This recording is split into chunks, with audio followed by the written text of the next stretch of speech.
This whole idea of regulating our body and regulating our energy systems. How we learn to do that and how we can do that.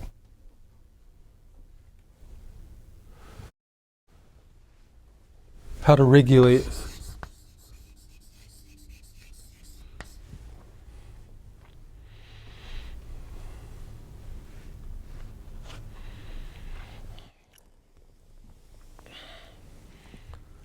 And so that's going to be an important part of what we're doing here these days, because it affects so much of what we're doing. You have entered into a life of consciousness development, of spiritual development. Whatever method you're using or subscribing to, or methods, because some people are using numerous things, just those activities alone, even if you're not aware, are triggering certain changes to go on in the body, mind, and energy system. It's triggering it. And one of the things that I've found over the years, working with body work and energy work, is that people trigger these responses, like of the chakras and the kundalini, and that causes reactions that may not always be positive. Why? Because they're not regulating it.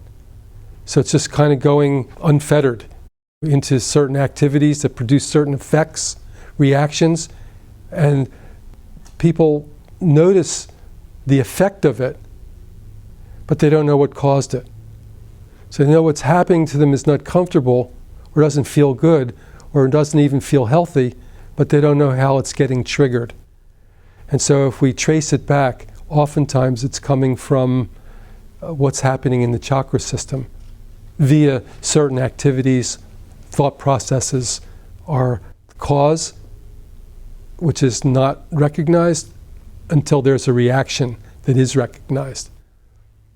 Certain kinds of sensitivities are also being triggered. People don't realize, why am I becoming more sensitive to certain things?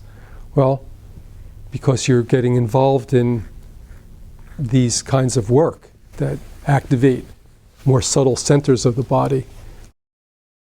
And those things lead to certain kinds of awarenesses that we didn't have before, certain kinds of sensitivities that we didn't have before. So we're not aware of the cause, only of the effect. And so what we want to start to do is be able to regulate the causal factors so we can stay in alignment with the things that we're doing day to day. One of the things that people, as an example, struggle with once the system gets activated, I'm not saying here through a lot of activities, is being able to function in time, linear time, appointments, job parameters, things like that. So when we can regulate that, the possibility is to exist in both worlds, to flow back and forth from both systems, the linear and the non-linear.